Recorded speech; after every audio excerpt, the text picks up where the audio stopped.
Hola queridos amigos, buenos días desde Betanzos, provincia de La Coruña. Hoy desde vuestro canal Germán el Juglar del siglo XXI para iniciar una nueva serie de naturaleza histórica que tiene que ver con la lucha por el poder de las naciones europeas a mediados del siglo XV y que se prolongó durante los siguientes 3 siglos y produjo una etapa de crisis en todos los aspectos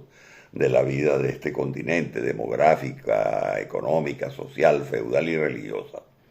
¿Saben ustedes lo que es la leyenda negra? Probablemente muchos sí lo sabrán, pero para los que no lo saben, trataré de darles la mejor información posible con el tiempo disponible. Se trata de una expresión usada por escritores españoles para designar la antigua propaganda contra los pueblos ibéricos, que empezó en el siglo XVI en Inglaterra y que ha sido desde entonces un arma empleada por los rivales de España y Portugal en las guerras religiosas, marítimas y coloniales de los últimos siglos. Sin embargo, llama la atención que aún hoy, en pleno siglo XXI, todavía haya alusiones a la supuesta acción genocida cometida en el siglo XV durante el descubrimiento y conquista de América por los españoles y en algunos casos por políticos relevantes, como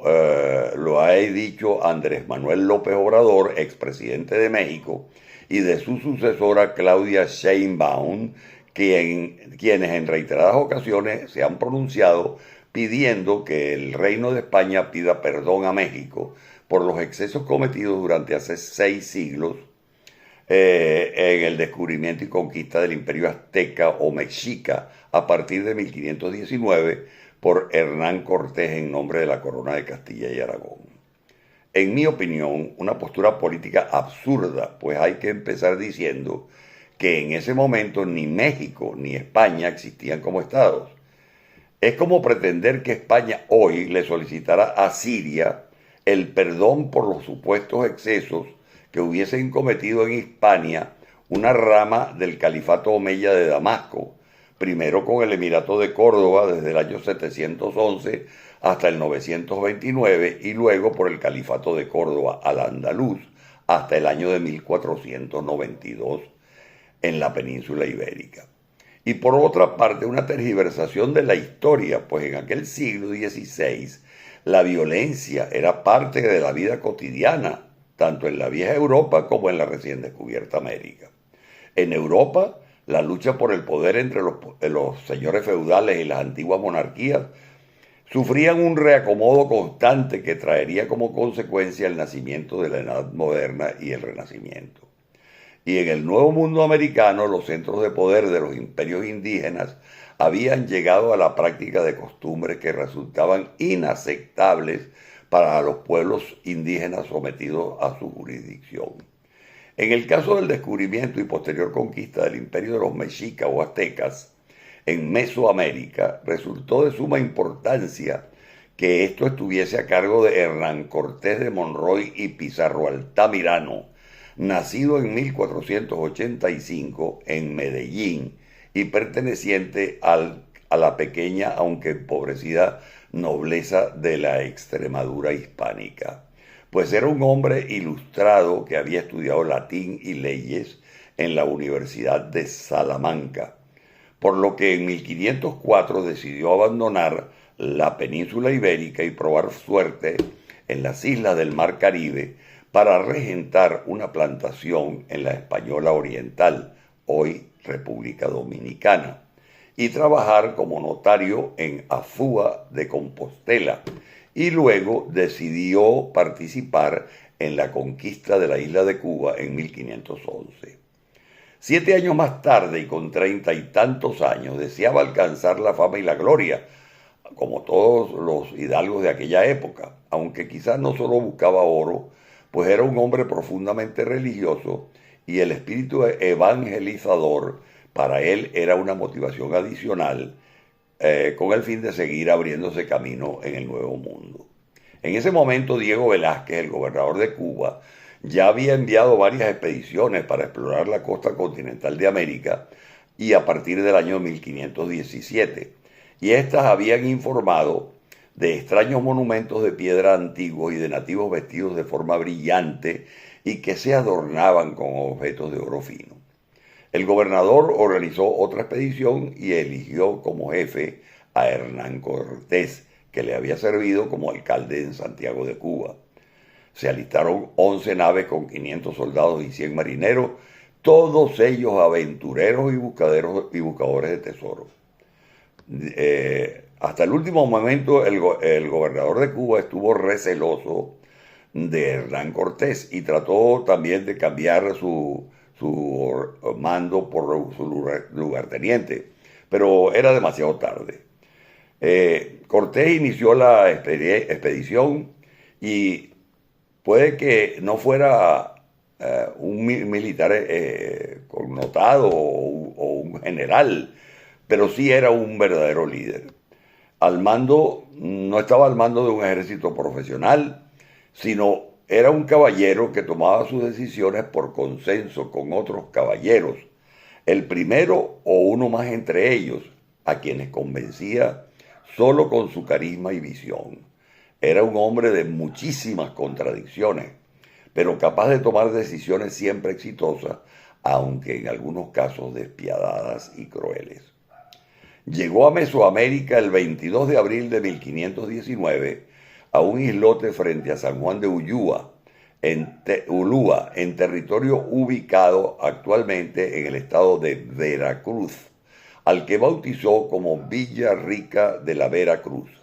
Villa, como las de España, rica por las manifestaciones de riqueza que Montezuma hizo en el puerto a los recién llegados, Vera de verdadera y Cruz porque el día de su llegada se festejaba el Viernes Santo y se rendía tributo a la cruz donde falleció Cristo. Decidió reinstaurar un asentamiento que se convertiría en el primer ayuntamiento de México y América a la usanza española. Decisión que tomó debido a que necesitaba darle legalidad a sus actos mediante la instalación de un ayuntamiento para que el cabildo, organizado a su modo, lo autorizara a continuar con la expedición, ya que por órdenes precisas del gobernador de Cuba, Diego Velázquez, tenía prohibido realizar cualquier expedición de conquista o fijar allí en esas nuevas tierras un establecimiento o población permanente. Así, la Villarrica de la Veracruz nació del conflicto entre Cortés y el gobernador de Cuba, pues astutamente Cortés ordenó el embarque para el día siguiente y anunció que volverían a Cuba, pero por la noche sus seguidores se pusieron de acuerdo, persuadieron a otros y por la mañana en el campamento militar eligieron alcaldes ordinarios a Alonso Hernández de Portocarrero y Francisco de Montejo. De igual forma nombraron regidores, alguaciles, procurador, tesorero, contador, todos ellos partidarios de Hernán Cortés. Y así quedó instaurado el primer ayuntamiento de México y de América, lo cual representó para Cortés la forma de desligarse del gobernador de Cuba, ya que contaba con autoridades legítimamente establecidas de acuerdo con la legislación imperante en España. En esos territorios estaban asentadas civilizaciones indígenas muy avanzadas, como la azteca, pero se desarrollaba un clima de tensiones entre los distintos pueblos autóctonos, específicamente entre los tlaxcaltecas y los mexicas, que Cortés supo aprovechar muy bien para sus propósitos de conquista, buscando y logrando una alianza con los tlaxcaltecas, que eran magníficos guerreros. Algunos piensan que la conquista probablemente se le facilitó a Cortés en un principio debido a que Moctezuma Xocoyotzin II, Hueytatloani, o gran gobernante del imperio, creyó que era la reencarnación de Quetzalcóatl y que los españoles con sus caballos y armas desconocidas eran dioses inmortales, aunque hay muchos historiadores que no están de acuerdo con esta versión y argumentan que lo recibió en son de paz en Tenochtitlán, la capital del imperio o de la Triple Alianza, porque Cortés tenía el apoyo de otros pueblos enemigos de los aztecas. Pero esta historia de la conquista de Mesoamérica es muy larga y solo la he mencionado en esta introducción como un episodio, aunque muy importante, puesto que la figura de Hernán Cortés, líder de la conquista del Imperio Azteca, es considerado uno de los protagonistas de los excesos cometidos en contra de los indígenas de Mesoamérica, por lo que se convirtió en uno de los mayores exponentes de las narrativas que alimentaron la leyenda negra. Las crónicas escritas por el propio Cortés y otros contemporáneos, junto con la difusión de relatos y panfletos, a menudo manipulados, fueron utilizadas para construir y perpetuar la imagen negativa de los conquistadores españoles, incluyendo al propio Cortés, tendiendo a exagerar o generalizar estos hechos para pintar un cuadro uniforme y negativo de la conquista. Aunque en la actualidad existen voces que buscan desmitificar o matizar la leyenda negra, analizando la figura de Cortés y la conquista de América bajo una perspectiva más compleja y menos sesgada, reconociendo las particularidades de la época y los múltiples actores involucrados. Aunque hay otras versiones sobre el origen de la leyenda negra, que no tienen nada que ver con la conquista y la colonización de Mesoamérica por parte de la corona española del siglo XVI, como lo afirma el hispanista y americanista sueco Sverker Arnoldsson de la Universidad de Gotemburgo en su libro La leyenda negra, estudios sobre sus orígenes, publicada por el Paseo Editorial. Basándose en los estudios de Benedetto Croce y Arturo Farinelli, afirma que su origen está en las ciudades-estado de Italia y su hostilidad hacia la corona de Aragón, y la divide en dos partes. La más antigua, a comienzos del siglo XIV, anticatalana o antiaragonesa,